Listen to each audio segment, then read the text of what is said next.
ہمارے ملک میں construction industry شاید واحد انڈسٹری ہے ٹرانسپورٹ انڈسٹری کے بعد جس سے سینکڑوں ہزاروں لاکھوں لوگوں کا کاروبار وابستہ ہوتا ہے،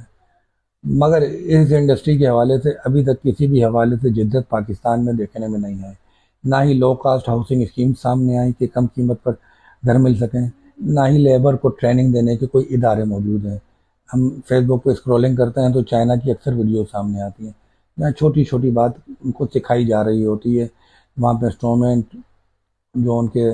سامان ہوتے ہیں، اوزار ہوتے ہیں، وہ کس نوعیت کے ہوتے ہیں، ان کا استعمال سکھایا جاتا ہے، اور ہر شخص کو جو جس چیز فیلڈ میں ماہر ہوتا ہے اس کو مزید پرفیکٹ کیا جاتا ہے، اور باقاعدہ ٹریننگ دی جاتی ہے کہ جب وہ میدان میں اترے گا، کام کے لیے اترے گا تو وہ مکمل ہوگا، وہ کسی پہ ڈیپینڈیبل نہیں ہوگا۔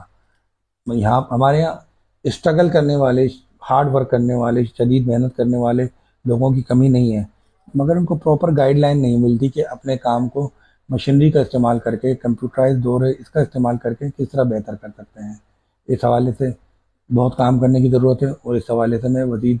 ویڈیو بھی بناؤں گا، شارٹس بناؤں گا، اور تفصیلات سامنے لے کر آؤں گا۔ اللہ حافظ۔